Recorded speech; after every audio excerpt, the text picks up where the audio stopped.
If you're enjoying this video, smash that like button, subscribe, and hit the bell.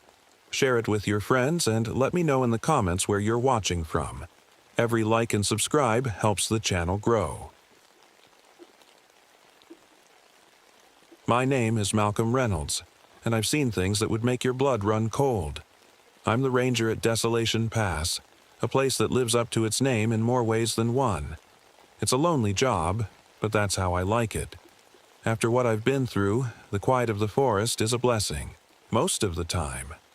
I came here to escape, to forget about the war, about the family I lost. But sometimes, I think the forest has other plans for me. It all started on a chilly autumn day, the kind of day where the fog hangs low and the trees seem to whisper secrets to each other. I was doing my usual rounds, checking on campsites and making sure hikers were safe. That's when I got the call about the missing family. A mom, dad, and 2 kids, gone without a trace. Their campsite looked like they'd just stepped away for a minute.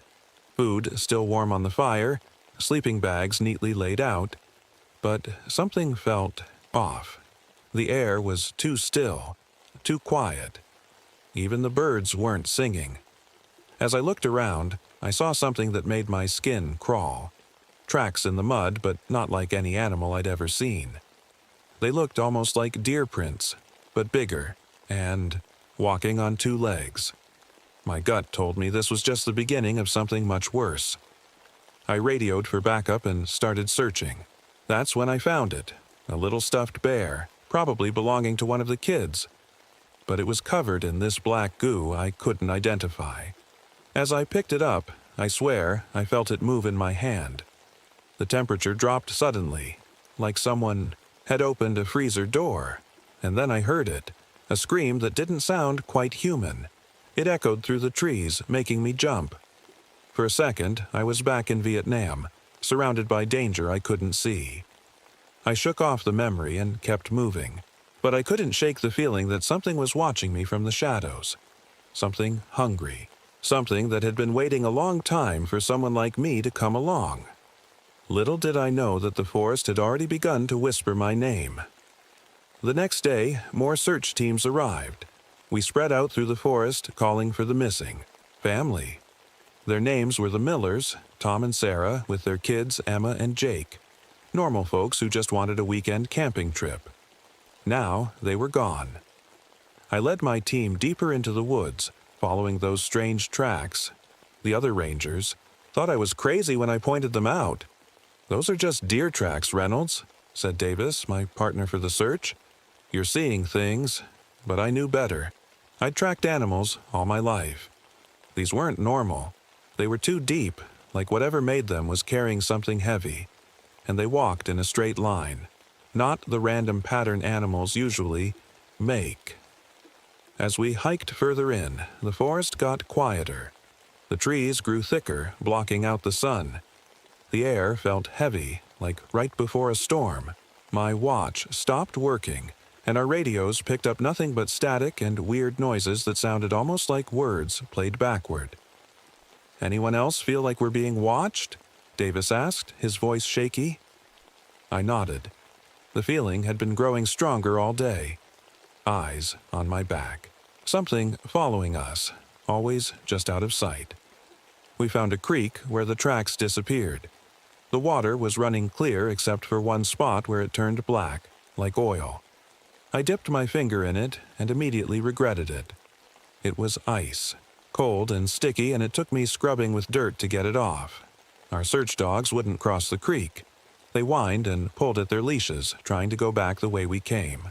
Even the toughest dog, a German shepherd named Rex who'd found lost hikers in blizzards, tucked his tail between his legs and howled like he was in pain. "We should head back," one of the volunteers said. "It'll be dark soon." But I couldn't leave. Not yet. I waded across the creek alone, following a hunch. On the other side, I found a child's shoe. Small, pink with unicorns on it. Emma's, probably. It was perfectly clean, like it had been placed there on purpose. That night at the ranger station, I couldn't sleep. The wind howled outside, making the old building creak and groan. I pulled out the files on Desolation Pass, looking for anything. That might help. That's when I found them. Old reports of other missing people. Not just recent ones, but going back decades. 28. A group of loggers vanished. Their equipment left behind. 48. 3 families on a church picnic disappeared. Only 1 child found, unable to speak about what happened. And now, 2018. The Millers. 20 years between each event. Like clockwork. I was still reading when the phone rang, making me jump. It was late, past midnight. Who would be calling? I picked up, but there was no one there. Just breathing, slow and raspy. Then a child's voice whispered, "Help us, Mr. Ranger. It's so cold here." The line went dead. I tried to tell myself it was just a prank, but my hands wouldn't stop shaking. Outside, something moved in the darkness. I grabbed my flashlight and gun, stepping onto the porch. The beam cut through the fog, catching something at the edge of the trees. For just a second, I saw antlers, impossibly tall, and eyes that reflected the light like a deer's, but much higher off the ground than any deer should be. I blinked, and it was gone, but a smell lingered, like wet fur and rotting meat. As I clutched the child's stuffed animal, the black substance on it seemed to pulse with a life of its own. I couldn't sleep that night. Every time I closed my eyes, I saw those antlers and glowing eyes. Around 4 a.m. I gave up and started digging through old files in the station's basement. The place was dusty and full of cobwebs, but I needed answers. In a box marked Historical Incidents, I found yellowed newspaper clippings and handwritten reports from rangers who worked here before me. One article from 1928 had a headline that made my stomach drop. 6. Loggers vanish without trace in Olympic Forest. The story described how the men's camp was found abandoned. Their food was still cooking, tools laid out like they'd be back any minute, just like the Millers' campsite. Another file from 1948 had photos of search parties combing the same area where we were looking now. They never found those missing families except for one little boy. The report said he was found wandering alone, covered in dirt, repeating the same words over and over. The hungry man with antlers. Doctors called it trauma. Said he was making up stories to cope with whatever really happened. But now I wasn't so sure.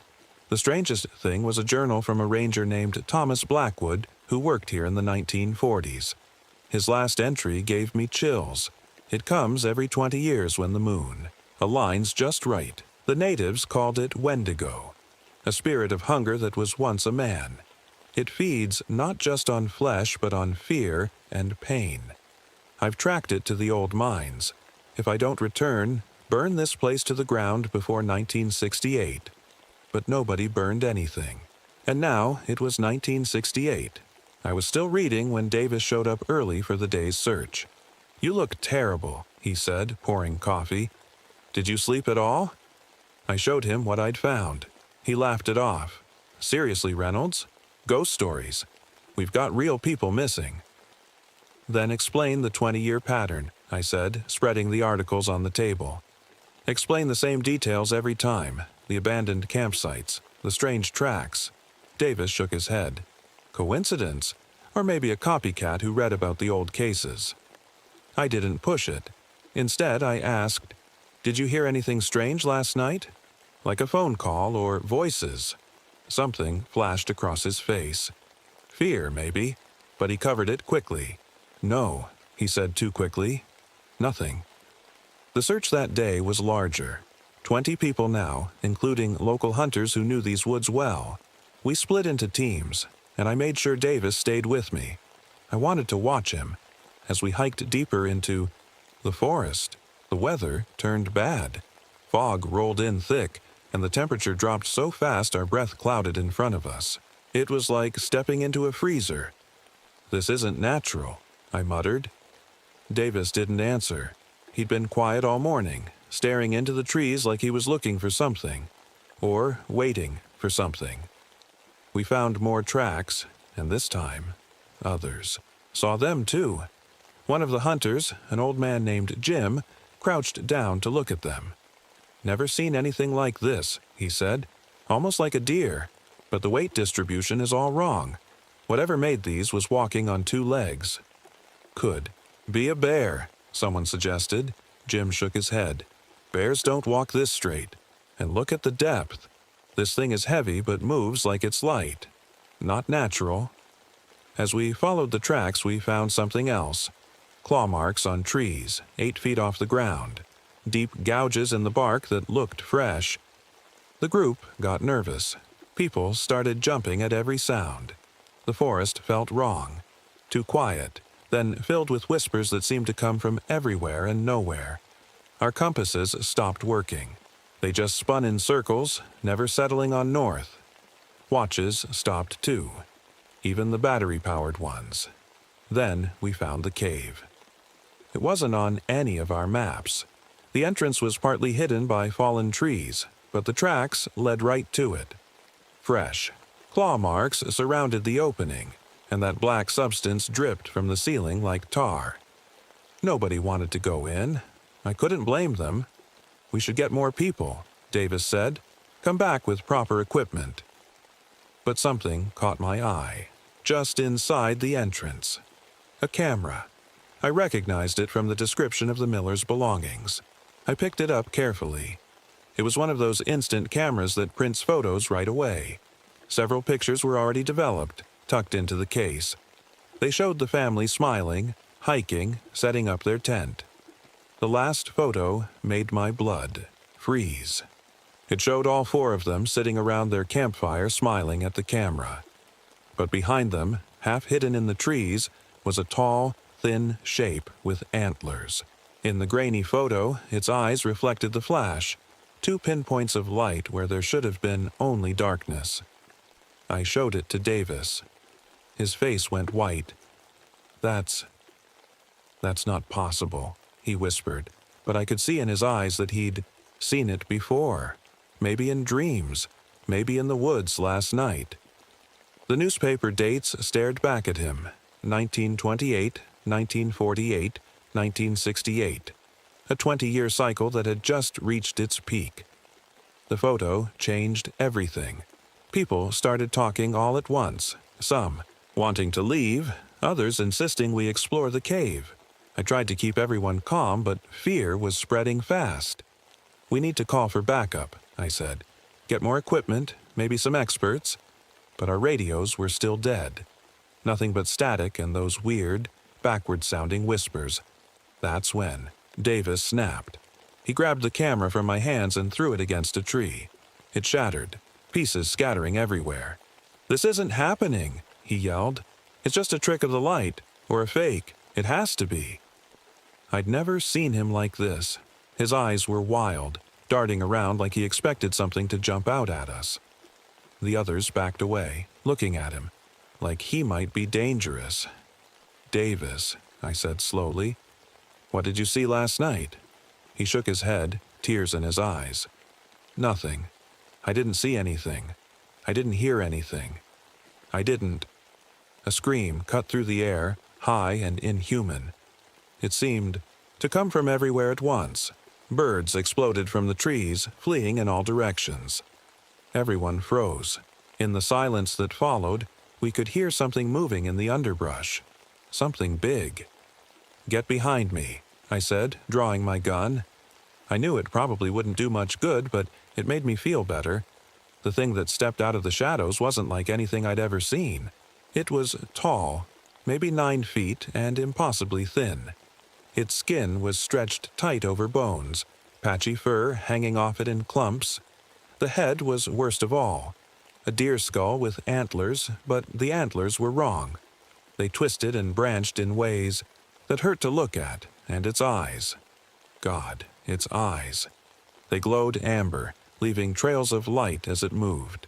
They fixed on me, and I felt a cold that went beyond my skin, right into my soul.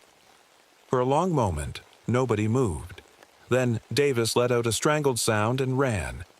The creature's head snapped toward him, and in a blur of motion, it was gone. Davis's scream echoed through the trees, cut off suddenly. Panic hit. Everyone scattered, running in different directions. I yelled for them to stay together, but no one listened. Within seconds, I was alone. I ran too, but not away. I headed for the cave. Something told me the answers were in there, and maybe the missing family too. The cave was dark and smelled like rot. My flashlight beam shook as I moved deeper. The walls were covered in that black goo, and strange symbols were carved everywhere. Some looked ancient, others freshly cut. I found a backpack, Jake Miller's according to the name tag. It was torn open, contents scattered. A half-eaten granola bar lay nearby. I picked it up, and my stomach turned. The bite marks weren't human. Deeper, I heard something, a soft whimpering. I rounded a corner, and there, huddled against the wall, was Emma Miller. She was pale, shaking, her eyes unfocused. "Emma?" I said softly. "I'm Ranger Malcolm. I'm here to help." She looked at me, but it was like she was seeing through me. "The hungry man," she whispered. "He took Mommy and Daddy and Jake. He said he'd come back for me." I reached for her, but she shrank back. That's when I noticed the marks on her arms. Long scratches, but they were black, like the substance on the walls. A growl echoed through the cave. Emma's eyes went wide. "He's coming back," she said. I scooped her up and ran. Behind us, I heard something huge moving, claws scraping on stone. We burst out of the cave into fading daylight. How long had I been in there? I didn't stop running until we reached a clearing. Emma clung to me, face buried in my shoulder. When I finally put her down, she wouldn't let go of my hand. "What happened?" I asked gently. "Can you tell me about the hungry man?" She shook her head. "He'll hear. He always hears." A twig snapped nearby. We both jumped. I raised my gun, scanning the trees. Nothing moved, but I could feel eyes on us. "We need to get you somewhere safe," I said. But, as I turned to leave, I saw something that made my heart stop. Carved into a nearby tree was a symbol, the same one I'd seen in my nightmares about Vietnam, the same one that was etched into the cave walls. How was that possible? In the camera's final frame, behind the smiling family, stood a tall antlered silhouette that shouldn't have been there. And now, that silhouette was all around us, waiting. I knew we couldn't stay in the open. With Emma's hand in mine, I started moving carefully through the forest. Every shadow looked like a threat. Every sound made us jump. "Where are we going?" Emma whispered. "There's an old fire lookout tower nearby," I said. "We'll be safer up high." As we walked, I tried to radio for help again. Nothing but static. Then, through the noise, I heard something that made my skin crawl. It was Davis's voice calling my name. "Malcolm, where are you? I found the others. Come quick." It sounded exactly like him, but something was off. The tone was too flat, like someone reading from a script. Emma squeezed my hand hard. "It's not your friend," she said. "It's the hungry man. He can sound like anyone." I swallowed hard and kept moving. The voice called a few more times, getting angry when we didn't respond. Then it changed, becoming high and mocking. "Malcolm, oh Malcolm," it sang. "I know what you're afraid of. I can smell your guilt from here." I tried to block it out, but memories started flooding back. The war, the accident that took my family, all the pain I'd been running from. We reached the base of the lookout tower just as the sun was setting. It was old and rickety, but it was our best chance. I helped Emma start climbing. Halfway up, I heard heavy breathing behind us. I looked back and saw it, the creature standing at the tree line. It was even more terrifying up close. Its ribs pushed against its skin like it was starving. But its eyes, they looked intelligent. Hungry, yes, but also curious. It took a step forward, and I raised my gun. "Stay back!" I yelled. It cocked its head, antlers scraping against the trees. Then it spoke, in a voice that was a mix of growls and whispers. "You can't shoot what isn't there, Ranger," it said. "I'm just a bad dream, a story to scare children. Isn't that what you want to believe?" I fired a warning shot into the air. The creature didn't even flinch. Instead, it smiled, a horrible thing on that skull face. "Your bullets can't hurt me," it said, "but I know what can hurt you." Suddenly, it wasn't the monster standing there. It was my wife and daughter, just like they looked the day of the accident. My daughter reached out her hand. "Why weren't you there, Daddy?" she asked. "Why did you let us die?" I knew it wasn't real, but it felt like my heart was being torn out. I squeezed my eyes shut and kept climbing. We finally reached the top of the tower. I barricaded the door behind us, but it felt useless. If that thing wanted in, a wooden door wouldn't stop it. Emma huddled in a corner while I searched the small room. There was an old radio, maps, and a logbook. I flipped through it, looking for anything useful. The last entry caught my eye. It was dated exactly 20 years ago, written in shaky handwriting. "It comes when the forest sleeps. It feeds on fear and pain. Only one way to stop it. Face your deepest fears. Let go of your pain. It's the only way." I looked at Emma, remembering what she'd said about the hungry man. "Emma," I said gently, "I need you to tell me everything you know about this thing. It's the only way we can stop it." She looked up at me, tears in her eyes. He said he's been here forever, that people like my family wake him up every 20 years when they come camping. He eats them, but not just their bodies. He eats their fear and sadness too." A chill ran down my spine as I remembered the elder's words. "It feeds on pain. And you, Ranger, are a feast." I realized then what I had to do. To save Emma, to stop this thing, I had to face everything I'd been running from. All my guilt, all my pain. I had to let it go. Outside, something heavy climbed the tower. The whole structure shook. Emma whimpered, and I held her close. "It's okay," I said, trying to sound braver than I felt. "I won't let it hurt you." The thing that used to be human reached the top. Its claws scraped at the door. Any second now, it would break through. I closed my eyes, took a deep breath, and prepared to face my demons, both the ones in my head, and the very real one outside our door.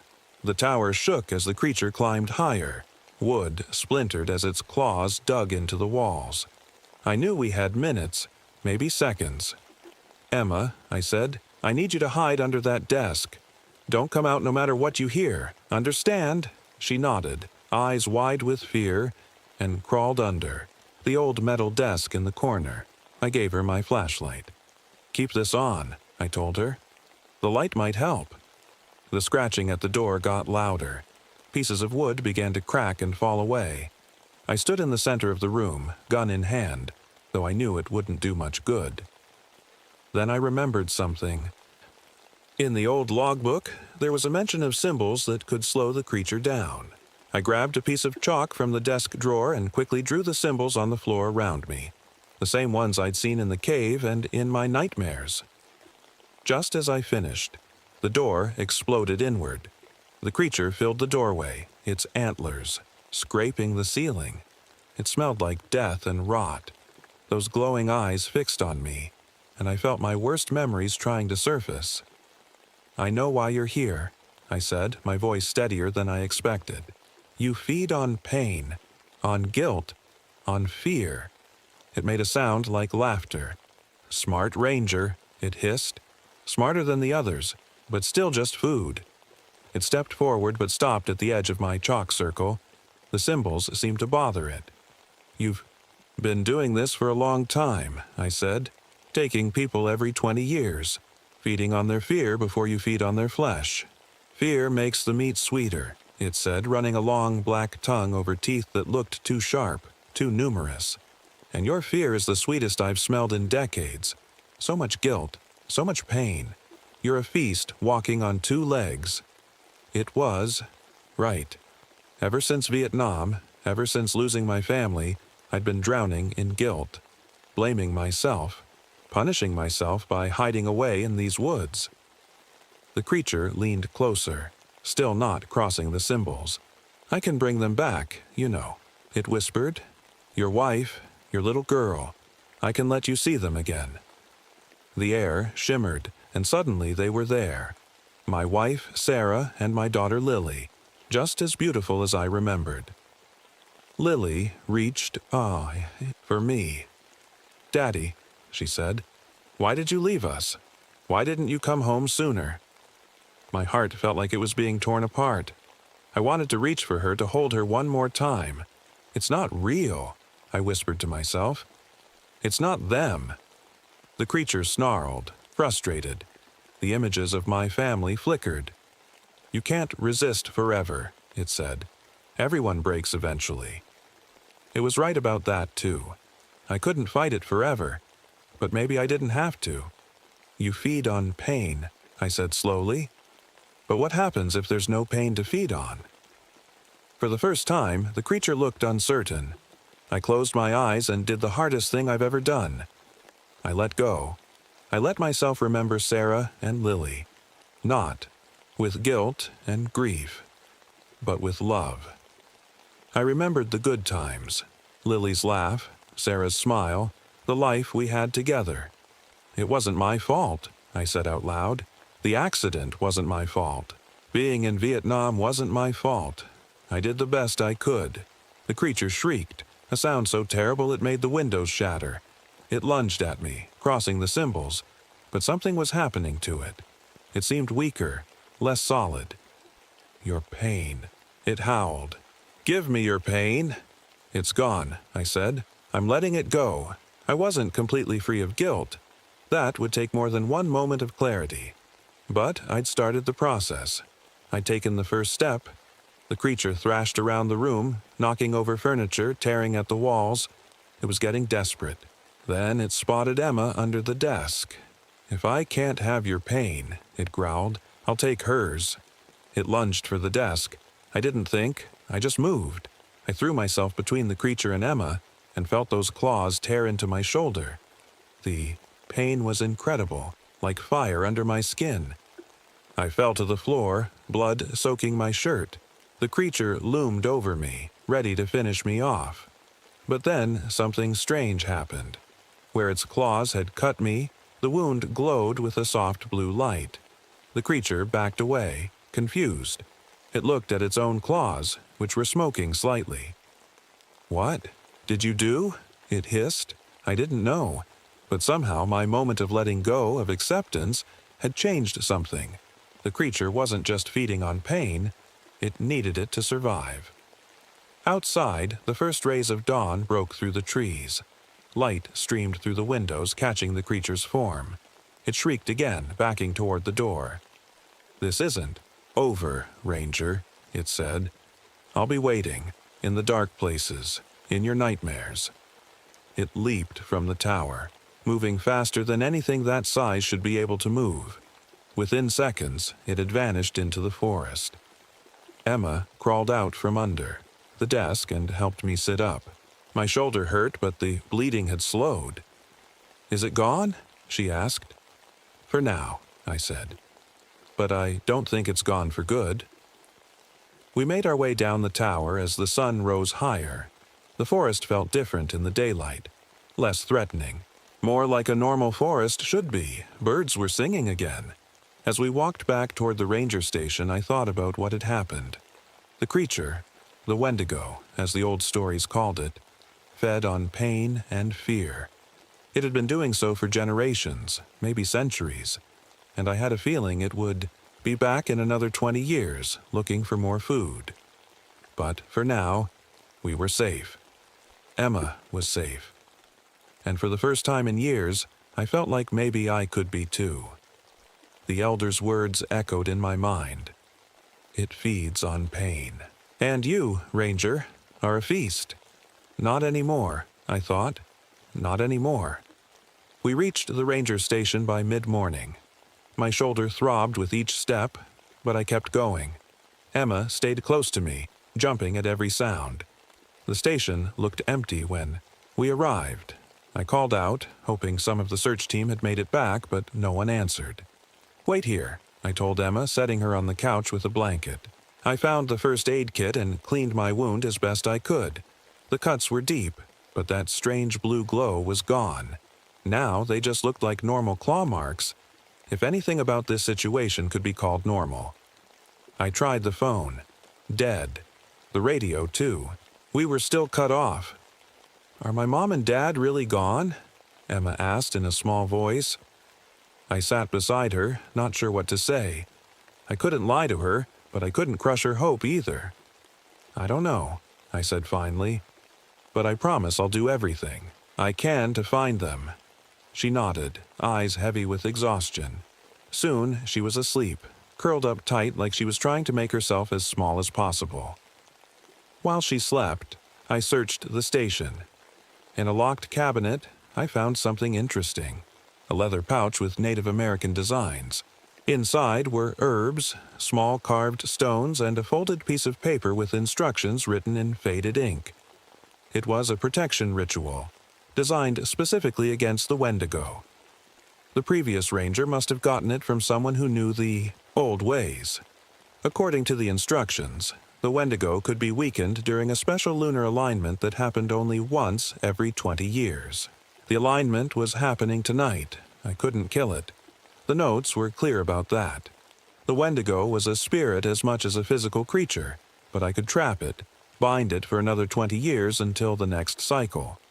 The ritual required setting up a circle of those special symbols at a place of power.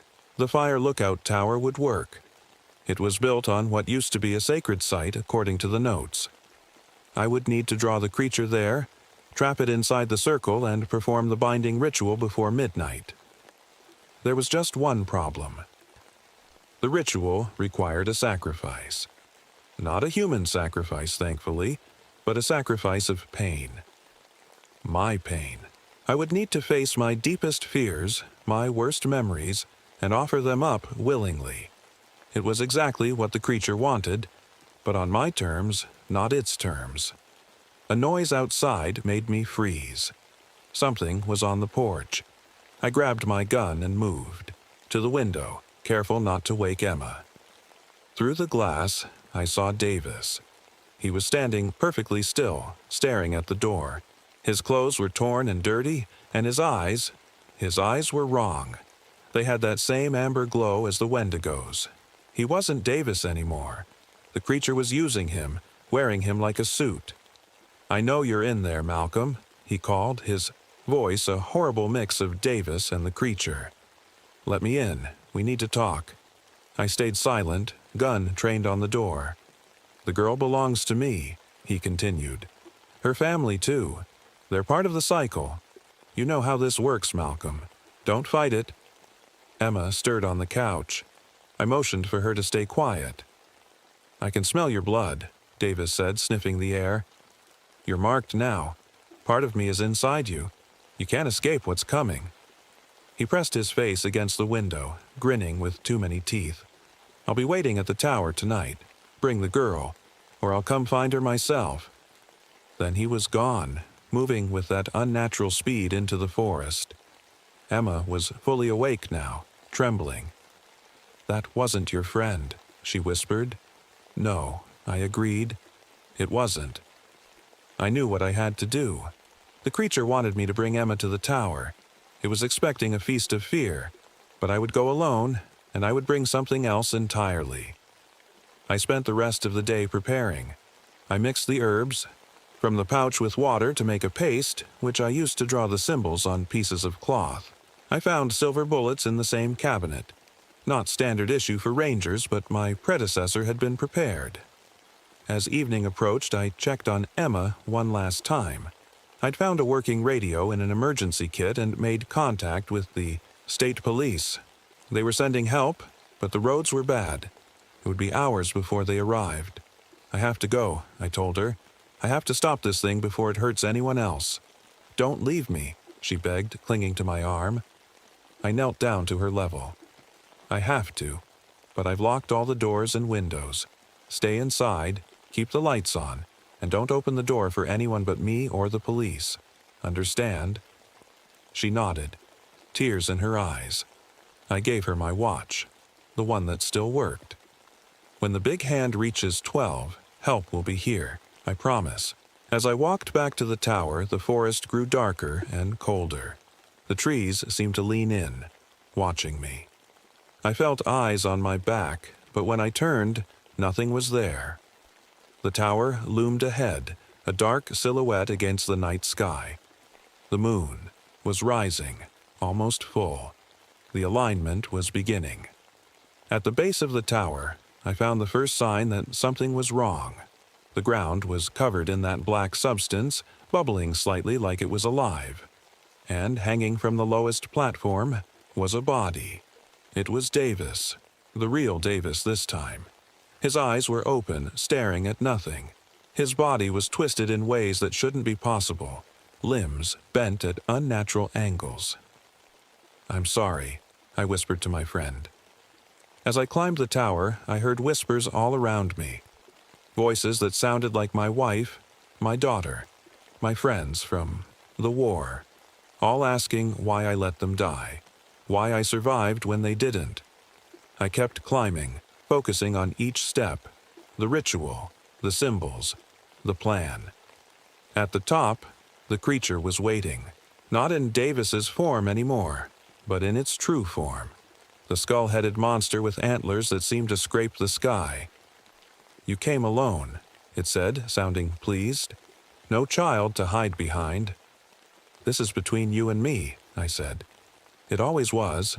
The creature circled me, its movements jerky and wrong like a spider pretending to be human.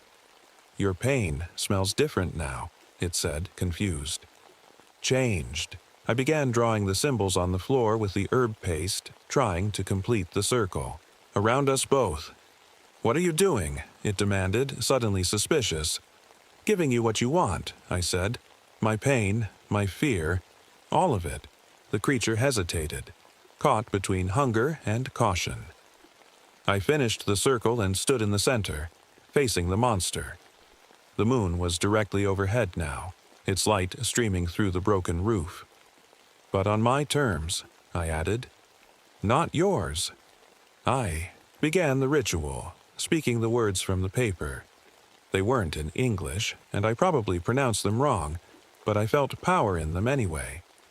The creature shrieked and lunged at me, but the circle flared with blue light, the same light that had appeared in my wound earlier. "It couldn't cross. You can't trap me," it howled. "I am eternal. I am hunger itself." "Everyone's afraid of something," I said calmly. "Even you." I reached into my pocket and pulled out a small object, a lighter. The creature's eyes fixed on it, and for the first time, I saw fear there. "Fire," I said. "That's what you're afraid of, isn't it? That's why you stay in the cold, dark places." I flicked the lighter, and the flame danced in my palm. The creature backed away as far as the circle would allow. "The ritual requires a sacrifice," I continued. "My pain for your binding." I closed my eyes and opened myself up completely. All the guilt I'd carried about my family's death, all the horrors I'd seen in Vietnam, all the loneliness of the years since. I let myself feel it all, one last time. But this time, instead of drowning in it, I acknowledged it and let it go. Not forgotten, but accepted. Part of me, but not all, of me. The blue light grew brighter, flowing from me to the circle. The creature thrashed and screamed, its form becoming less solid. 20 more years, I said. "That's your sentence. Sleep until the next cycle." "I'll come back," it snarled. "I always come back. And when I do, I'll find the girl. I'll find everyone you care about." "Maybe," I admitted. "But not tonight." I dropped the lighter onto the floor, where I'd poured a thin line of fuel earlier. Fire raced around the circle, following the symbols. The creature screamed. A sound like nothing I'd ever heard before, the sound of ancient hunger being denied. The tower caught fire quickly. Wood, that old burns fast. I had minutes to get out. The creature was fading now, becoming transparent. Its eyes locked with mine one last time. "This isn't over, Ranger," it whispered. "I'll be waiting, in the dark places, in your nightmares." Then it was gone, leaving nothing but cold air where it had stood. The fire was spreading fast. I ran for the stairs, but a burning beam crashed down, blocking my path. Smoke filled my lungs as I searched for another way out. There wasn't one. As the tower collapsed in flames around them, Malcolm closed his eyes, finally at peace. I woke up coughing, my lungs burning from the smoke. For a moment, I thought I was dead, but the pain told me I was very much alive. I was on the ground, a few yards from the burning tower. How did I get here? My mind was foggy, but I remembered falling, and then something catching me. A branch? A rope? I couldn't be sure. The tower was completely engulfed in flames now, lighting up the night sky. In the distance, I heard sirens. Help was finally coming. I tried to stand but fell back down, dizzy. My shoulder wound had reopened and I was losing blood. But I was alive. Somehow, I'd survived. As I lay there watching the tower burn, I felt different. Lighter somehow. Like a weight I'd been carrying for years had finally been lifted. The creature was gone, for now at least, and I'd faced my demons. Not conquered them maybe, but faced them. The sirens got louder. Soon, the clearing was filled with police cars and ambulances. Paramedics rushed to me, asking questions I couldn't quite focus on. As they loaded me onto a stretcher, I saw Emma. She was wrapped in a blanket, talking to a police officer. Our eyes met, and she ran over. "You came back," she said, her voice full of relief. "I promised I would," I replied, my voice hoarse from the smoke. As they loaded me into the ambulance, I heard one of the officers talking about the missing family. They'd been found, alive, in one of the old mining tunnels, dehydrated and scared, but alive. I closed my eyes, finally letting exhaustion take over. It was over. For now. The next few weeks were a blur of hospital rooms and police interviews. I told them what I could, leaving out the parts about ancient hunger spirits. They wouldn't have believed me anyway. The official report called it a case of wilderness survival gone wrong. A disturbed man, probably Davis, though they never found his body, had kidnapped the family and hidden them in the mines. The fire at the tower was ruled an accident. Emma and her family came to visit me in the hospital. They didn't say much about what happened in those caves, but the look in their eyes told me they'd seen things they couldn't explain. Things they'd probably spend the rest of their lives trying to forget. As for me, I knew I couldn't stay at Desolation. Pass. The creature might be gone for now, but it would be back. In 20 years, when the cycle started again, someone would need to be ready. I spent the next year traveling, learning everything I could about the Wendigo and other creatures like it. I talked to tribal elders, folklore experts, and people who'd had their own unexplainable encounters in the woods. I started keeping a journal, writing down everything I learned. Maybe someday it would help someone else face what I faced. Every night. I still dream about those glowing eyes in the dark, about Davis's twisted body hanging from the tower, about the creature wearing my family's faces. But the dreams don't control me anymore. I've seen the darkness, faced it, and come out the other side. Changed, scarred, but alive. And if it ever comes back, if I ever hear those whispers in the woods again, I'll be ready. Because now I know the truth. The real monsters aren't out there in the dark. They're the ones we carry inside us. Our fears, our guilt, our pain. Face those, and even the hungriest spirit loses its power. As I write this final entry, I'm looking out at a new forest, a new ranger station. 20 years have passed since that night in the tower. I'm older now, grayer, but I'm still watching, still waiting, because I know that somewhere out there, in the darkest part of the woods, something is stirring, waking up, getting hungry, and the cycle begins again.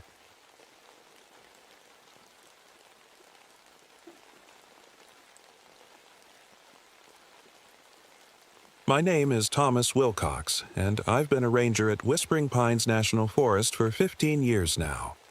I'm writing this journal entry on December 18, 1976, as the worst blizzard I've ever seen howls outside my cabin. The temperature has dropped to 40 degrees according to my thermometer, though it feels colder, much colder. I should introduce myself properly. I'm 42 years old, spent 3 years in Vietnam with the Army Rangers before finding peace in these woods. Well, as much peace as a man can find after what I saw over there. The forest has been good to me, even if it cost me my marriage. Sarah couldn't stand how much time I spent out here, especially after I started noticing things that didn't make sense. Things I couldn't explain. "You care more about your ghost stories than our life together," she said the day she left. Maybe. She was right. The locals call this place the Whispers, because of the sound the wind makes through the pine needles. It's like voices sometimes, if you listen hard enough. The Ojibwe people who lived here long before us knew better than to stay, during winter. They called it a thin place. Somewhere the spirit world comes close to ours. I didn't believe in such things before, but after 15 winters here, I'm not so sure anymore. I keep detailed notes of everything I see. Call it a habit from my military days or just my way of making sense of things. My colleagues think I'm odd for it, but they respect my work. I know these woods better than anyone. Every trail, every cave, every old logging camp abandoned decades ago. The forest feels different tonight. The whispers are louder, more urgent. I've been having the same dream for weeks now. Something hunting me through the trees. I wake up sweating despite the cold, the image of ice-white eyes fading as I reach for the light. I'm writing this down because tomorrow I'm heading out to find 4 missing graduate students. They were studying winter wildlife patterns around the frozen lake, smart kids from the university with all the right gear. Their last radio call came in yesterday morning. Something about strange lights and movement under the ice. Then nothing. Search and rescue can't get through because of the blizzard, but I know a few trails they don't. Besides, waiting could mean death in this weather. I've packed extra supplies, my radio, and the custom knife my grandfather made from an old railroad spike. Never go into these woods without it, especially not now. My left hand aches where my pinky used to be. Lost it to frostbite my second winter here. Old-timers say phantom pain means a storm is coming, but we're already in the middle of the worst one in decades. I think it means something else is coming. I've served this forest for 15 years, and I've seen things I can't explain. Lights where no one should be, tracks that change direction when you look away, ice formations that defy everything I know about nature. I've kept these observations to myself, tucked away in journals like this one. But I can't shake the feeling that whatever I've been seeing in pieces is about to show itself fully. The radio crackled an hour ago, just static and what sounded like whispers. When I tried to respond, it went dead. The battery was full. It makes no sense. I'm leaving at first light, following their last known coordinates to the research camp by the lake. If they're still alive, they won't last another night in this cold. If they're not, I need to know what happened. The wind is picking up again. The whispers are getting louder. Something about this storm feels wrong. Too focused, too persistent, like it has a purpose. I should try to sleep, but every time I close my eyes, I see those ice-white eyes staring back at me. I keep thinking about something the old Ojibwe man, Joseph Kingbird, told me years ago. The forest remembers. Every 20 years, it remembers. It's been exactly 20 years since the last time people went missing here. I didn't make that connection until now. The lights in my cabin just flickered. The temperature is dropping even further. I need to check my equipment one more time before morning. If anyone finds this journal and I don't return, tell Sarah I'm sorry I couldn't let it go. Some mysteries demand to be solved, even if they consume you. Tomorrow, I face the whispers. I woke up before dawn, my breath making little clouds in the freezing cabin. The blizzard had calmed a bit, giving me a small window to head out. I packed light, just the essentials. Food, extra clothes, first aid kit, flashlight, matches, my radio, and, of course, my knife. I strapped on snowshoes and headed into the white forest. The cold hit me like a wall. Even through my layers, it found ways to bite at my skin.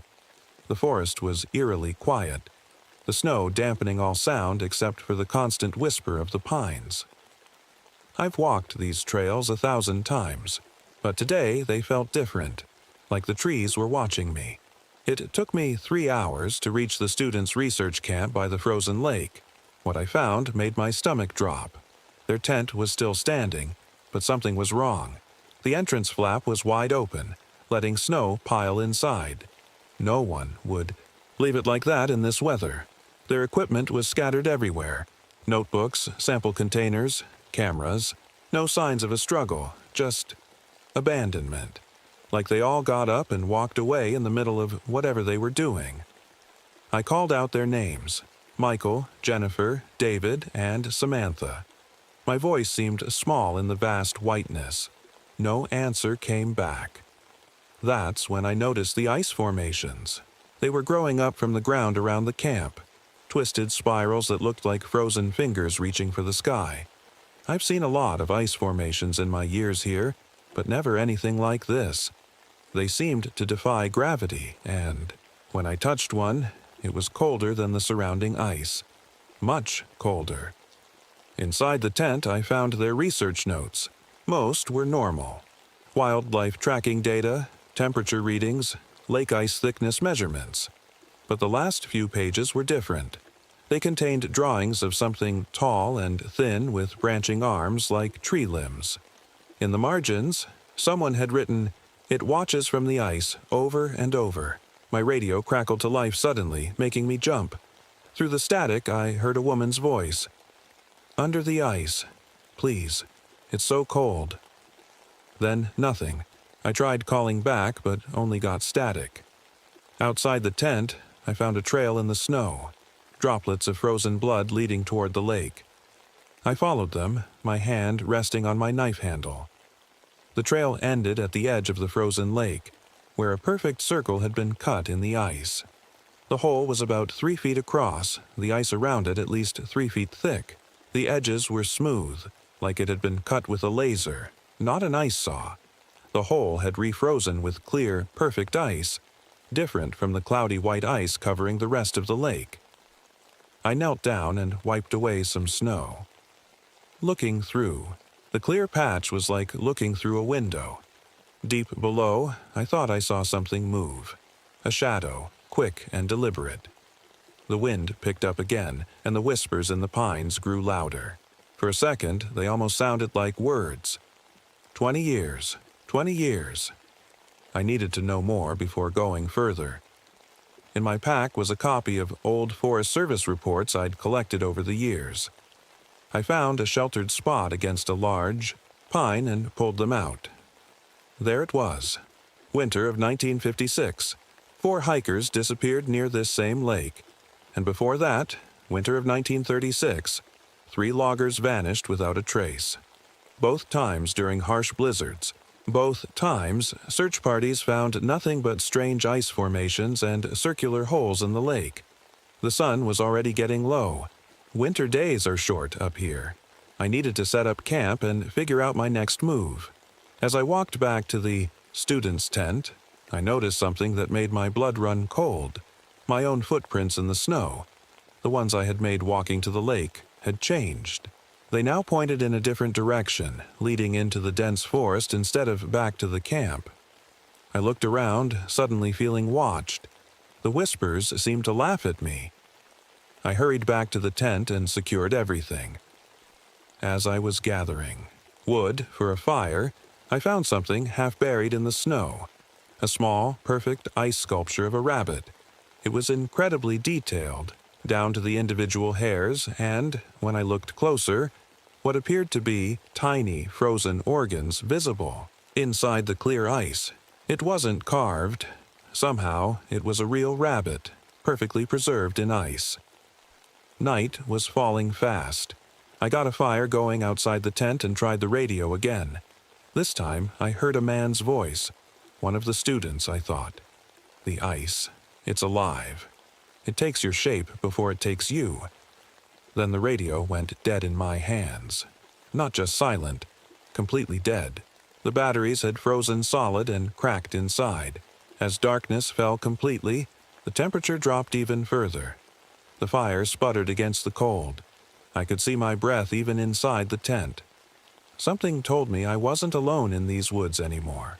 Whatever had taken those students was still here, and as the wind howled through the pines, I could have sworn I heard my name being whispered. I clutched my knife and waited for dawn, knowing that whatever answers I sought would come at a price. I might not be willing to pay. I didn't sleep much that night. Every sound made me jump, and the whispers in the trees seemed to grow louder. When the sun finally rose, I was already packed and ready to move. I decided to visit Joseph Kingbird, an old Ojibwe man who lived on the edge of the forest. If anyone knew the secrets of these woods, it would be him. The trek to his cabin took most of the morning. The snow was deep, and I had to stop often to check my map. Something weird was happening. My compass kept freezing and unfreezing, the needle spinning wildly at times. Joseph was waiting for me on his porch like he knew I was coming. His face was wrinkled like old leather, but his eyes were sharp. "The winter spirit is awake," he said as I approached. "You shouldn't be out here, Thomas." I told him about the missing students and the strange things I'd seen. His expression grew darker with each word. "Our people have known about the Ice Walker for generations," Joseph said.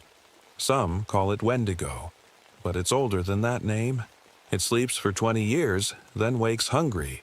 He didn't want to tell me more, said it was dangerous just to speak of it. But I pressed him, and finally he sighed and invited me inside. Over hot tea, Joseph told me old stories about a creature made of ice and darkness that hunted in the deepest cold, about how it could freeze you from the inside out and make perfect ice copies of anything it touched. He said it fed on fear as much as flesh. "Why doesn't anyone know about this?" I asked. "Why isn't the whole forest closed off?" Joseph just smiled sadly. "Who would believe it? And those who see it rarely live to tell the tale." As I left Joseph's cabin, the wind picked up again. The snow was falling in a way I'd never seen before, the flakes swirling in perfect spirals before hitting the ground. I quickened my pace.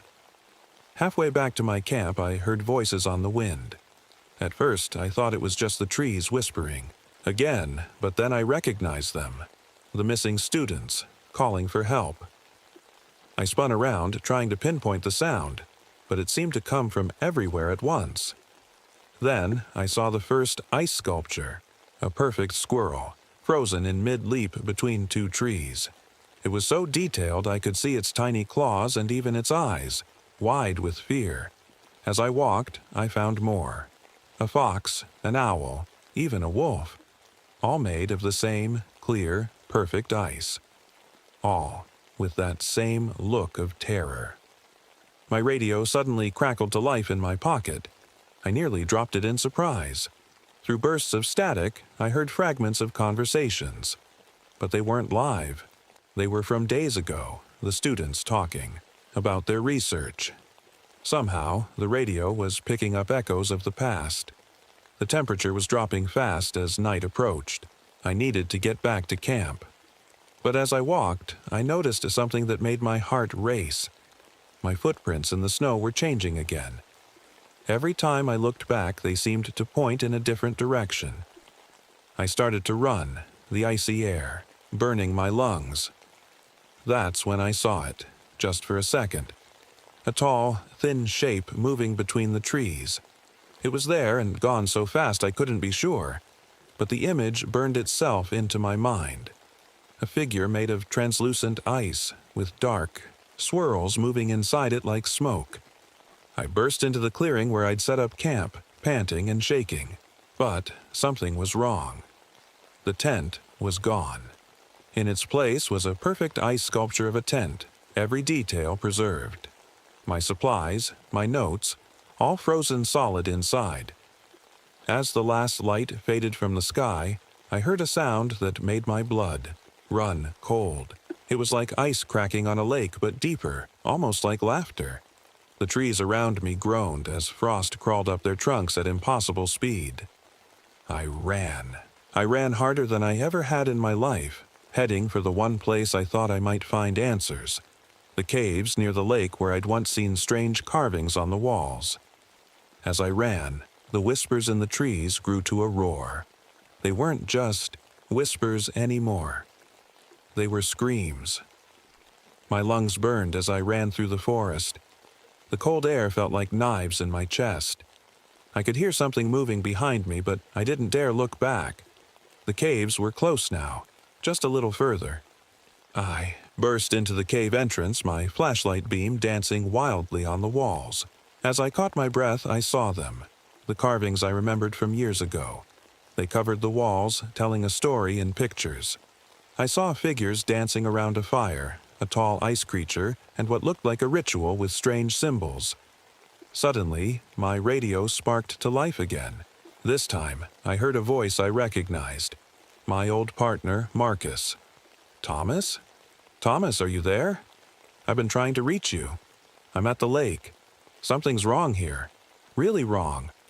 I tried to respond, but only got static. Marcus was out there, somewhere, probably looking for me. I had to warn him. I left the safety of the cave, my eyes scanning the darkness. The forest had gone quiet. Too quiet. No whispers, no wind. Just silence.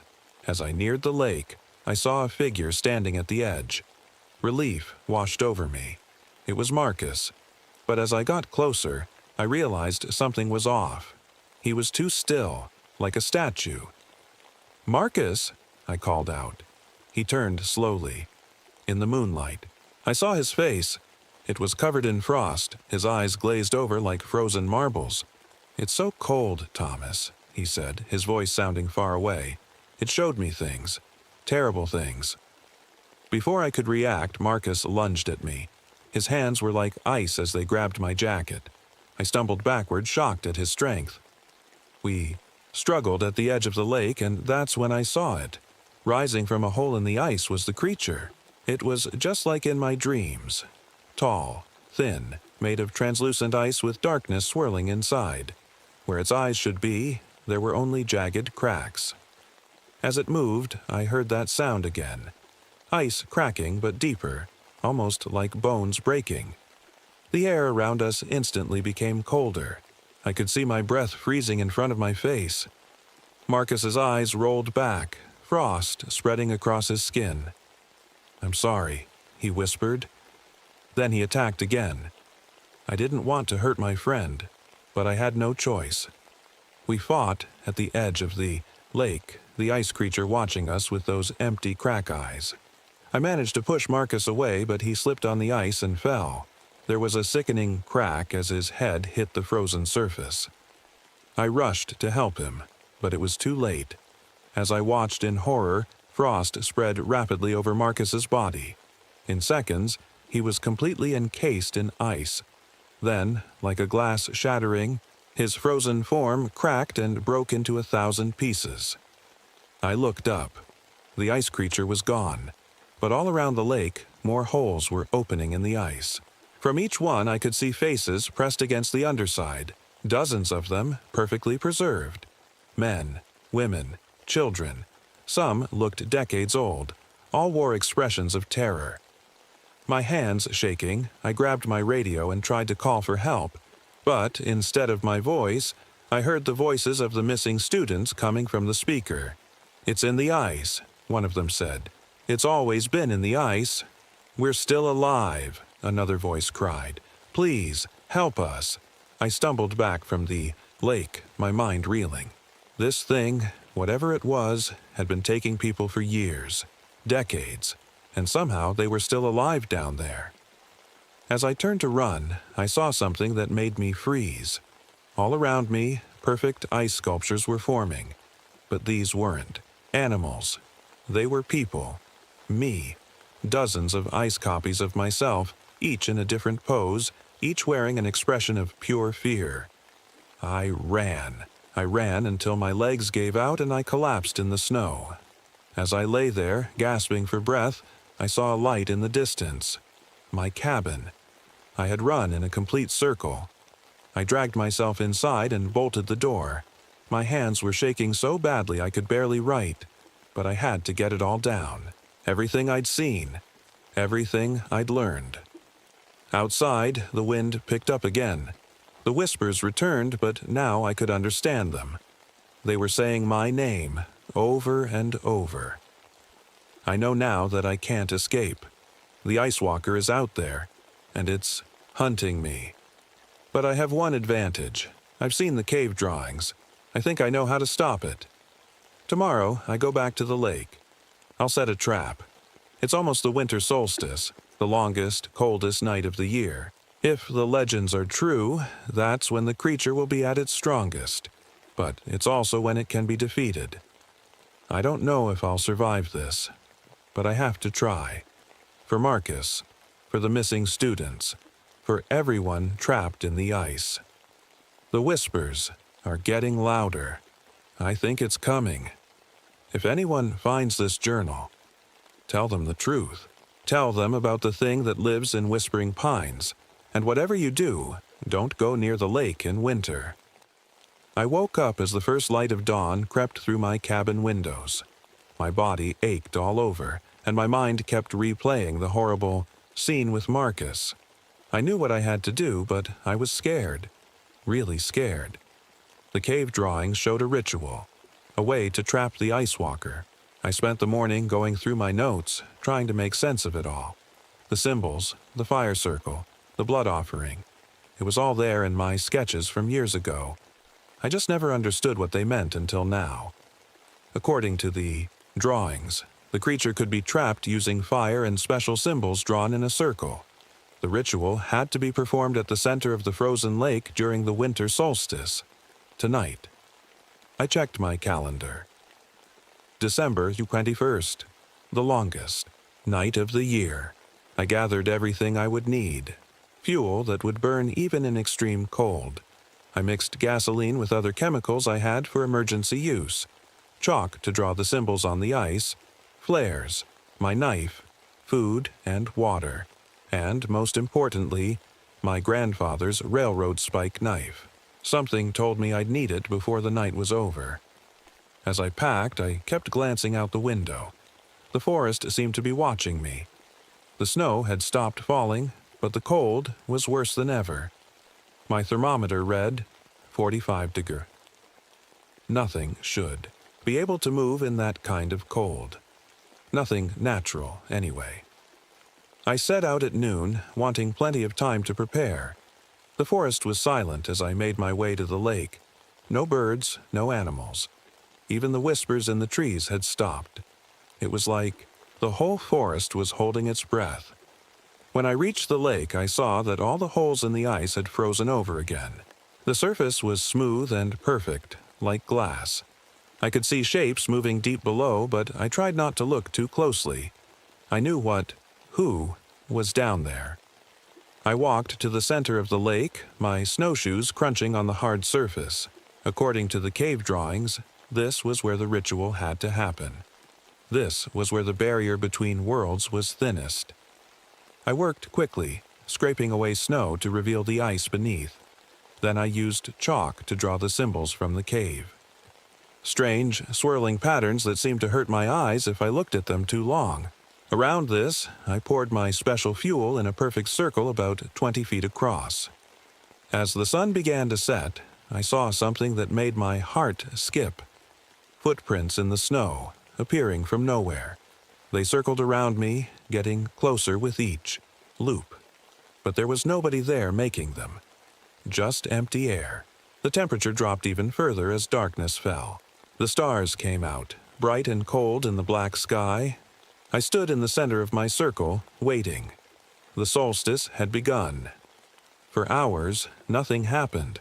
I paced back and forth, checking my watch, wondering if I'd gotten it all wrong. Maybe the ritual was just an old story. Maybe I was slowly losing my mind out here in the cold. Then I heard it. That deep cracking sound like a frozen lake breaking apart. But it wasn't coming from beneath me. It was coming from all around me. The ice sculptures were back, dozens of them, forming a circle around my circle. Perfect ice copies of me, watching with blank eyes. And beyond them, moving between the trees. At the edge of the lake was the ice walker. It was even more terrifying up close. 8 feet tall at least, its body like clear ice with darkness swirling inside. Those crack eyes seemed to stare right through me. As it moved closer, the temperature plummeted. The air itself seemed to freeze, ice crystals forming in front of my face with each breath. I had one chance. I pulled out my lighter, ready to ignite the circle. But before I could, the ice beneath me groaned. Long cracks spread out from where I stood like a spider web. The ice walker raised its long, branch-like arms, and the cracks grew wider. I realized with horror what it was doing. It was breaking the ice beneath me, trying to pull me down into the frozen water where all its other victims waited. The moment had come. I had to complete the ritual now or never. But as I looked at the cave drawings again, I realized something I'd missed. The central figure, the one in the middle of the circle, was bleeding. The ritual needed blood. My blood. I pulled out my grandfather's knife, the metal gleaming in the starlight. The ice walker was getting closer, frost forming on my clothes just from its presence. The ice beneath me cracked louder. I knew what I had to do. I raised the knife and pressed it against my palm. This was it. No turning back now. I sliced my palm with the knife, wincing at the sharp pain. Blood welled up, shockingly red against the white and blue world around me. I let it drip onto the ice, right in the center of the symbols I'd drawn. The moment my blood touched the ice, something changed. The symbols began to glow with a faint blue light. The ice walker stopped moving, those crack eyes fixed on the blood. "You want me?" I shouted, my voice echoing across the frozen lake. "Come and get me." I struck a match and threw it onto the fuel circle. Flames erupted all around me, a perfect ring of fire on the ice. The heat felt amazing after so many hours in the bitter cold. The ice walker let out a sound I'll never forget, like an avalanche mixed with a scream.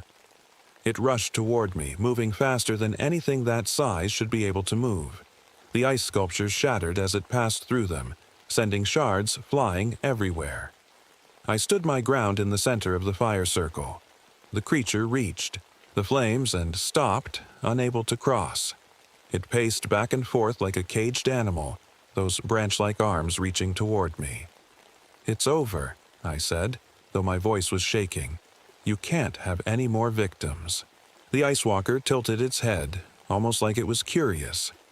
Then it did something I didn't expect. It began to change shape. The ice of its body flowed like water, reforming into a human figure. My heart nearly stopped when I saw who it was. "Sarah, my ex-wife. Thomas," it said in her voice. "I've missed you so much. Please help me. I'm so cold." I almost stepped forward, almost broke the circle. But then I saw those crack eyes still staring from Sarah's face, and I knew it was a trick. "You're not her," I said. "You're not anyone. You're just ice and darkness." The creature snarled, shifting again. Now it looked like Marcus, then one of the missing students, then Joseph Kingbird. It was trying to find a form that would make me break the circle. The fire was burning lower now. I didn't have much time. I looked down at the glowing symbols, trying to remember what came next in the ritual. The cave drawings had shown the central figure doing something with the knife, but what? The ice beneath me cracked again, wider this time. Cold water began to seep up through the cracks. The fire sizzled where water met flame. The circle was breaking. The ice walker sensed my panic. It moved closer to the weakening flames, its body, changing again. Now it looked like me. A perfect ice copy, but with those terrible crack eyes. "We are the same," it said in my voice. "We both know what it's like to be alone in the cold." I felt something then. A connection. Like it was reaching into my mind, showing me things. I saw flashes of endless winter, of hunger that never stopped, of being trapped in ice for centuries, watching the world change but never being part of it. I almost felt sorry for it. Almost. Then I remembered Marcus shattering into 1,000 pieces. I remembered the faces trapped under the ice. This thing wasn't looking for understanding. It was looking for victims. The fire circle was almost gone now, just flickering flames. The ice beneath me groaned, ready to give way. It was now or never. Raised my grandfather's knife high, the blade catching the firelight. The cave drawings hadn't been showing a cut palm. They'd been showing something much more final. But just as I was about to plunge the knife down, I realized something. The ritual didn't need my death. It needed my choice, my willingness to sacrifice. I pressed the knife to my already bleeding palm and squeezed, letting more blood flow onto the symbols. "I choose to end this," I said, "even if it means ending myself." The symbols flared with blue light so bright I had to close my eyes. The ice beneath me cracked completely, and I felt myself falling. The cold water hit me like 1,000 knives. As I sank into the darkness, I saw the ice walker lunging after me, its body breaking apart as it entered the water. We sank together, me and the creature, down into the black depths of the lake. The cold was unbearable, but somehow I was still conscious, still aware. The glowing symbols followed us down, wrapping around both me and the ice walker like chains of light. I felt its rage, its hunger, its ancient loneliness. And it felt my determination, my fear, my hope. For a moment we were connected, two beings trapped in the ice together. Then the light grew brighter and the creature began to change again. Not into a person this time, but into pure ice, clear, perfect, and still. Its darkness was being pushed out, replaced by light. As my consciousness began to fade, I had one last thought. I'd done it. The ritual worked.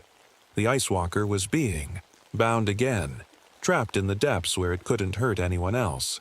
My last memory is of floating in the cold darkness, my journal clutched in my frozen hand, watching the light fade as the ice closed over me. They found my cabin 3 days later. Search and rescue teams had finally made it through after the blizzard. Cleared. They found my earlier journal entries, but not me. When they reached the lake, they found something strange. The ice had completely reformed, smoother and clearer than before. Deep below the surface, they could see strange patterns, like symbols etched into the ice itself. The bodies of the 4 students were recovered, arranged in a perfect circle under the ice. They were perfectly preserved, as if they'd been frozen only moments ago. The medical examiner couldn't explain it. They never found my body. 20 years later, in the winter of 1996, rangers reported that the ice on Whispering Pines Lake never fully melted that summer. Visitors said they could sometimes hear whispers coming from beneath the surface. And deep within the ice, if you look at just the right angle when the sun hits the lake, some say you can see a human figure. He's holding what looks like a book in his hand. His eyes are open, watching, waiting. The forest is quiet now. The whispers have stopped, but the locals know better than to go near the lake in winter. Every 20 years, they say, the ice grows, thicker. Every 20 years, the temperature drops lower than it should. And every 20 years, they leave offerings at the edge of the forest. Warm food, blankets, heat, not for the thing in the ice, but for the man who keeps it there. For me.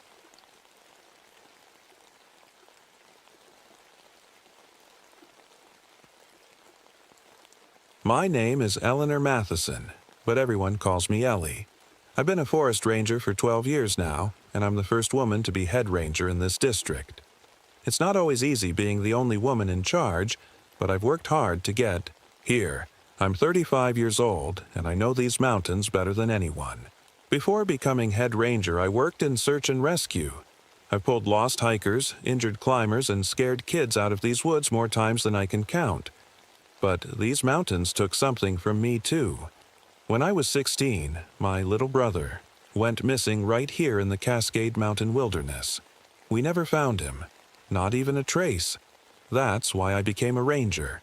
I don't want anyone else to feel that same horrible emptiness I still carry. I'm standing at my lookout point now, watching over Cascade Mountain. It's the summer of 1983, and we're having the worst drought I've ever seen. The trees and bushes are so dry they could burst into flames if you look at them wrong. The heat is making everyone cranky and careless. Something feels off today. The forest is too quiet. Usually you'd hear birds singing, squirrels chattering, the rustle of deer moving through the underbrush. But there's nothing, just silence. It's like the whole mountain is holding its breath. The local tribes have always avoided certain parts of these mountains. The elders call them the hollow places where the skin of the world is thin. I used to think that was just a story. Now, I'm not so sure. I carry my dad's old Colt revolver even though it's against regulations. The weight of it on my hip makes me feel safer. I also have this burn scar across my right shoulder from when I pulled 2 kids out of a forest fire 3 years ago. It still aches when bad weather's coming. My ex-husband Tom, who's also a ranger, always said I was too dedicated to this job. "The forest has taken enough from you, Ellie," he'd say, but he didn't understand. This place is in my blood now. I've been having those dreams again. The ones where I'm lost in a dark cave and something is watching me from the shadows. I wake up gasping for air, feeling like the walls of my cabin are closing in. And lately, I've been finding gaps in my memory when I patrol certain areas of the mountain. I'll start my hike at sunrise, and suddenly it's noon and I can't remember where I've been. I keep a notebook where I write down anything strange I notice. The pages are filling up faster these days. As I look out at the unnaturally still forest, my radio crackles to life. "Ranger Matheson, come in. We've got a situation." And just like that, I know my worst fears are about to come true again. I grabbed my radio. "This is Matheson. What's going on?" "We've got 4 missing students from the university geology program," said Tom's voice. "They were supposed to check in last night after collecting rock samples near the north face. Never showed." My stomach dropped. The north face. That's where my brother disappeared. "I'm on my way," I said, already heading to my truck. When I got to base camp, Tom was waiting with maps spread out on the hood of his Jeep. His face looked tired, with worry lines I don't remember seeing before our divorce. "Their professor reported them missing this morning," Tom explained. 2 guys, 2 girls, all seniors. They were studying those weird rock formations. "The ones with the strange echoes?" I asked. Tom nodded. "Yeah, Professor Winters said they were excited about some discovery they made. Something about hollow spaces inside the mountain that shouldn't be there." I felt a chill despite the summer heat. "Show me where they were last seen." We gathered a search team. Me, Tom, and 4 other rangers. We packed extra water, first aid, kits, ropes, and flashlights. The summer sun beat down on us as we hiked up the dusty trail. I found their campsite, called out Ranger Davis about 2 hours in. The site looked wrong. The tents were still up, sleeping bags unzipped inside. A pot of half-cooked beans sat on a cold portable stove. Notebooks lay open, pencils nearby. 4 backpacks leaned against a log. It looked like they had just stepped away for a minute, but they'd been gone for over 24 hours. "It's like they vanished in the middle of whatever they were doing," Tom said, picking up a notebook. I looked through one of the journals. The last entry read, "The sound is coming from inside the rock. We found an opening. Going to check it out before dinner. They found a cave, I said. We spread out to search, calling their names. The forest swallowed our voices. No echoes, no answers. I walked farther than the others, drawn to a pile of rocks I didn't remember being there before. As I got closer, I noticed something odd.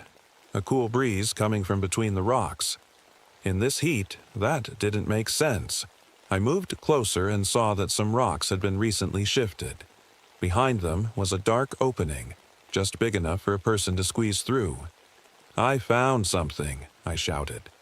The team gathered around the hole. We shined our flashlights inside, revealing a narrow tunnel sloping down. "This isn't on any of our maps," Tom said, checking his papers. "Those kids must have gone in here," said Davis. I knelt by the opening and felt that cool air on my face. Something about it made my skin crawl. I picked up a small rock and tossed it in. We waited for the sound of it hitting bottom, and waited, and waited. No sound ever came back. "That's not possible," whispered Tom. I stood up. "We need more equipment, proper caving gear, longer ropes, better lights, and we need to call in the cave rescue team." As we turned to head back to base, I noticed something half hidden in the dirt near the opening. I bent down and picked it up. It was a small pocket knife with initials carved into the handle. D.M. Daniel Matheson. My brother's knife. The one he had with him the day he disappeared 19 years ago. I slipped it into my pocket without showing the others. My hands were shaking. "Ellie, you okay?" Tom asked, noticing my face. "Fine," I lied. "Let's hurry. Those kids have been missing too long already." As we walked away, I could have sworn I heard something from the cave opening. Not an echo.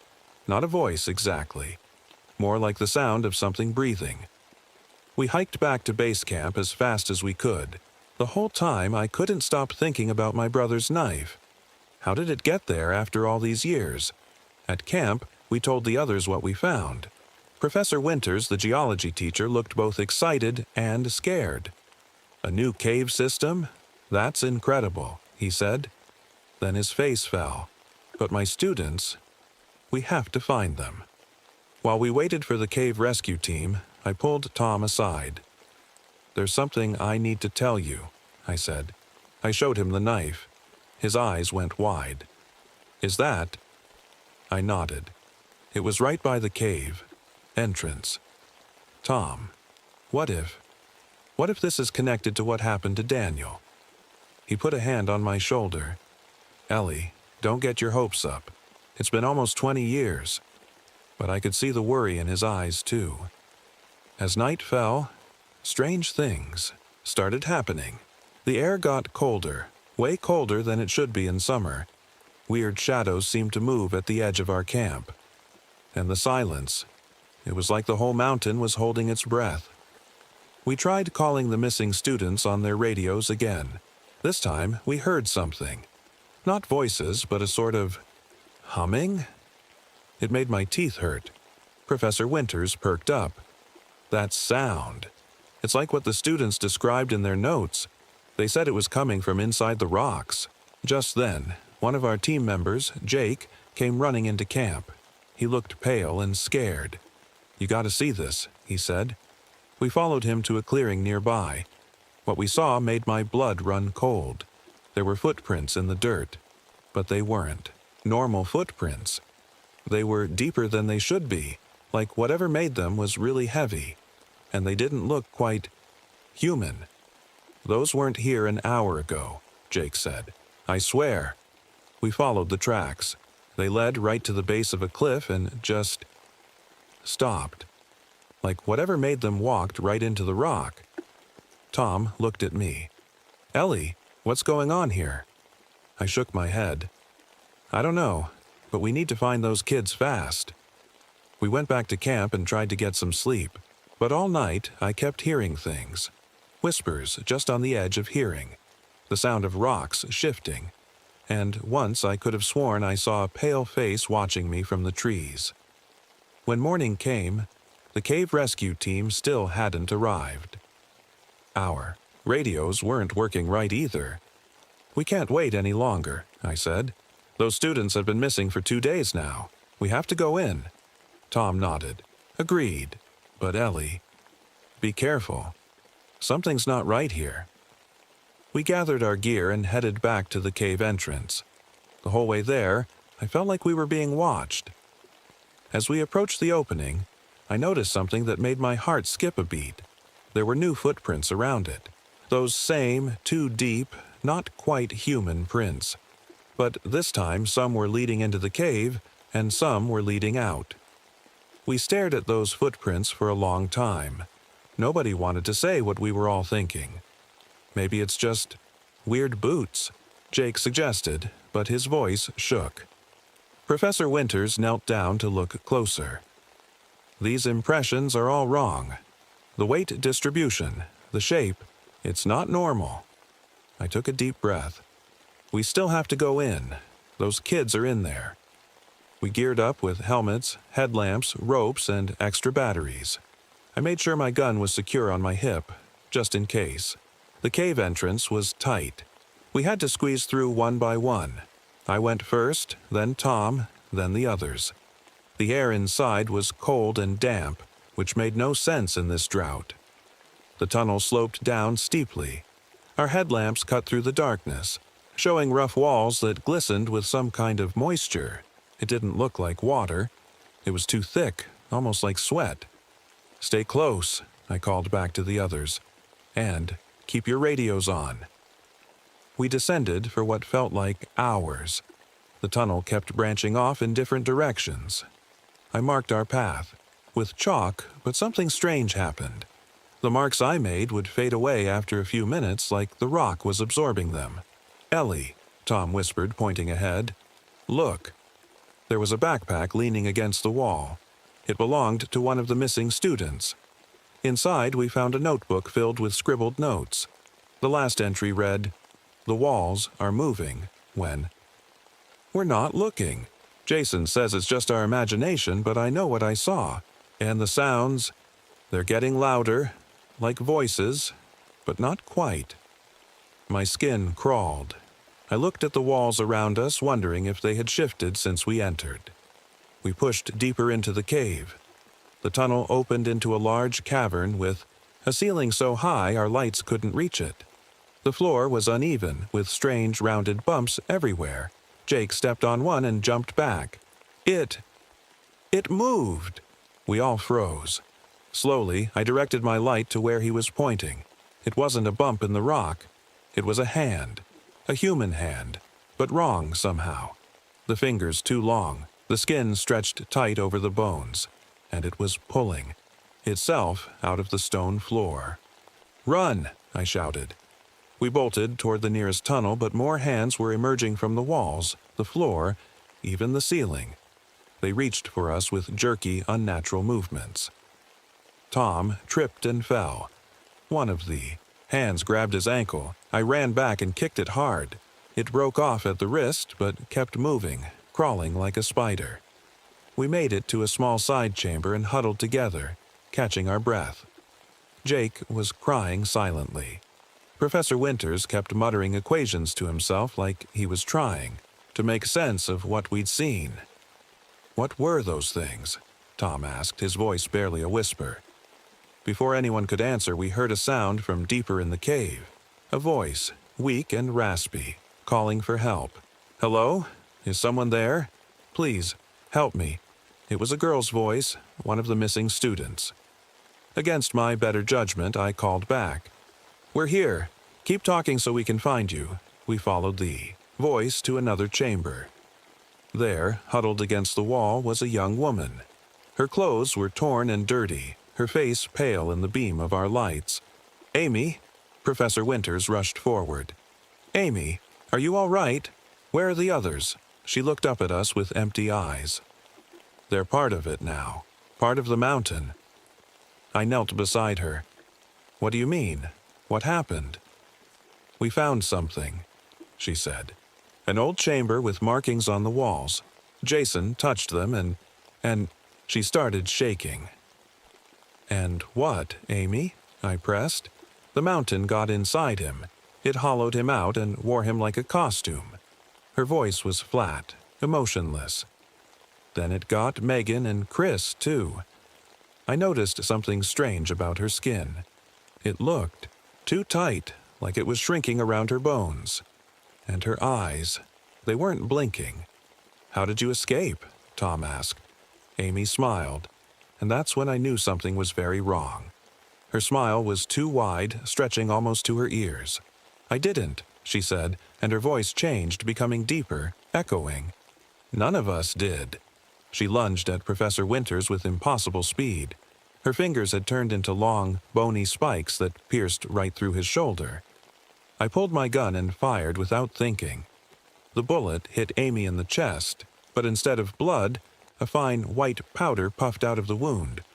She turned to look at me, head tilting too far to one side. "Eleanor Matheson," she said, but it wasn't Amy's voice anymore. "The mountain remembers. Your brother remembers too." Tom grabbed my arm. "Ellie, we need to go. Now!" We ran, dragging the wounded professor with us. Behind us, Amy's body began to change, her limbs stretching, her face melting like wax. And all around us, the mountain began to shift and move, tunnels closing, new ones opening. It was like the whole cave system was rearranging itself. We were trapped inside a living mountain with no idea how to get out. We found a small chamber where we could hide and catch our breath. Professor Winters was bleeding badly from his shoulder. Jake helped me bandage him while Tom kept watch at the entrance. "What was that thing?" Jake whispered, his hand shaking as he held the first aid kit. "I don't know," I said, but it wasn't Amy anymore. Professor Winters was pale but conscious. "The legends," he mumbled. "The tribal legends about this mountain? I should have listened." "What legends?" I asked, cleaning his wound. "The local tribes believe this mountain is alive somehow. They say it takes people, hollows them out, and wears their skin." He winced as I tightened the bandage. "I thought it was just a story." Tom came back from the entrance. "Whatever's happening, we need to find a way out. The tunnels keep changing. My chalk marks are useless." I pulled out my brother's knife and stared at it. "It knows who I am. It mentioned Daniel." No one spoke for a moment. The only sound was our breathing and the distant scraping of something moving through the tunnels. "Wait," Professor Winters said suddenly. "Amy mentioned a chamber with markings before she changed." He fumbled in his pocket and pulled out a small notebook. "One of my students sent me photos last week. Strange symbols carved into rock. I didn't think much of it then, but now..."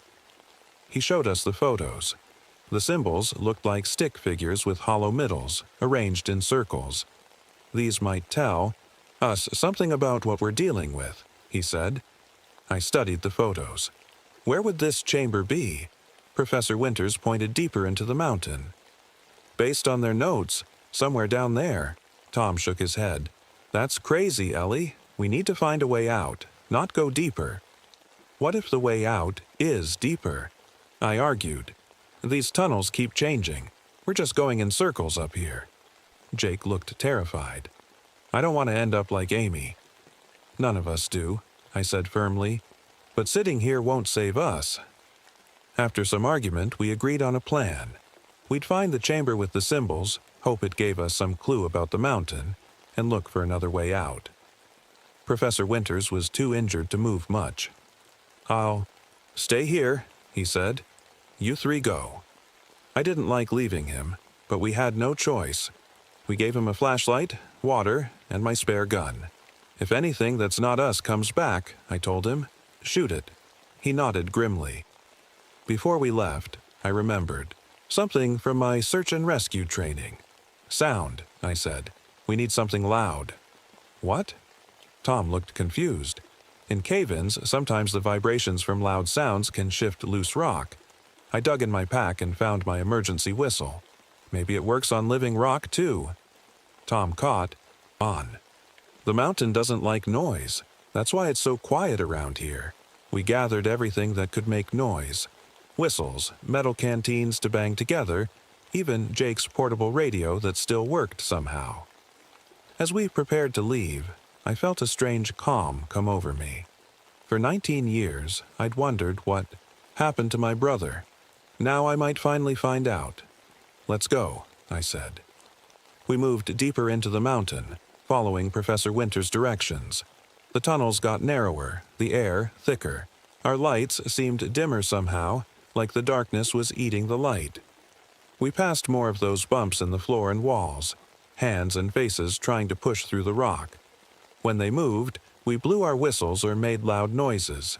It seemed to stun them, at least for a while. After what felt like hours, we found it. A large, round chamber with high walls covered in those strange symbols. In the center was a pit that seemed to go down forever. And standing around that pit were figures, human-shaped but wrong. Their skin was pale and stretched too tight. Their movements were jerky, like puppets. They had no eyes, just smooth skin, where eyes should be. They were the missing students, or what was left of them. And among them was a figure I recognized instantly, even after 19 years. My brother Daniel. My heart stopped. Daniel looked just like he did the day he disappeared, but wrong. His skin was too pale, his movements jerky and unnatural. His eyes were gone, just smooth skin where they should be. "Danny?" I whispered. All the figures turned towards us. They didn't have eyes, but I could feel them staring. Tom grabbed my arm. "Ellie, that's not your brother anymore." The Daniel thing took a step forward. When it spoke, its voice was like rocks grinding together. "Eleanor. You came. The mountain has been waiting." Jake whimpered beside me. I squeezed his hand, trying to be brave for all of us. "What are you?" I asked. "What have you done to these people?" The thing that used to be my brother smiled. Its mouth stretched too wide, showing teeth that were more like jagged rocks. "We are the mountain. We are hungry. We need skins to walk." In the world above, the other figures started moving towards us. I could see now that they were connected to the ground by thin, root-like strands. "Now!" I shouted. We all started making noise. I blew my whistle as hard as I could. Tom banged rocks together. Jake turned his radio to static and cranked the volume. The effect was instant. The creatures shrieked and covered where their ears should be. The whole chamber shook. Dust and small rocks fell from the ceiling. "The pit!" Tom yelled over the noise. "It's their weakness." He was right. The creatures were backing away from the center pit, trying to get away from the sound. I had an idea. A crazy, dangerous idea. "Keep making noise!" I shouted to Tom and Jake. "Drive them into the pit!" "Ellie, no!" Tom yelled, but I was already moving. I ran straight at the Daniel thing, blowing my whistle. It stumbled backward towards the pit. The others followed, trying to escape the noise. But as I got closer to Daniel, I hesitated. Even though I knew it wasn't really him, I couldn't push my brother into that darkness. That moment of hesitation nearly cost me everything. The Daniel thing lunged, its hands turning into sharp, bony claws. I felt a searing pain across my chest as it slashed me. I fell backward, right on the edge of the pit. The whistle flew from my hand into the darkness below. The creature that used to be my brother loomed over me. Behind it, I could see the other, monsters closing in on Tom and Jake. "Join us, Eleanor," it said. "Be part of the mountain forever."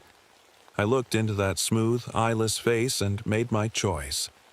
"I'm sorry, Danny," I whispered. I grabbed its leg and rolled, pulling us both over the edge of the pit. We fell into darkness. I heard Tom screaming my name, fading away above me.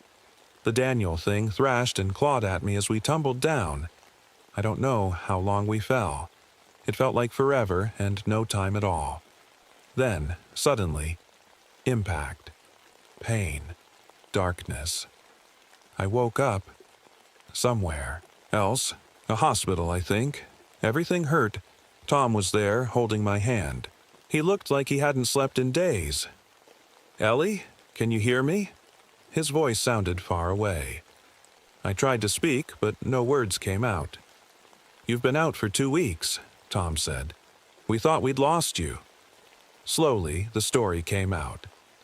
After I fell, the cave started collapsing.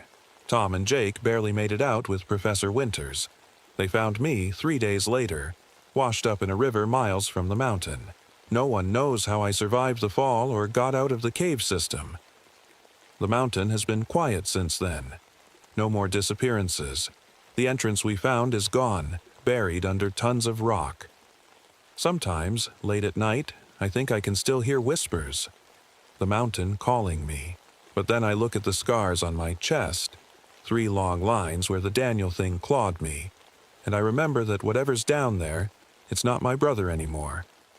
I don't know if we stopped whatever was happening in that mountain, or if it's just sleeping, waiting. But I do know one thing. If it ever wakes up again, I'll be ready. Because some horrors don't stay buried forever.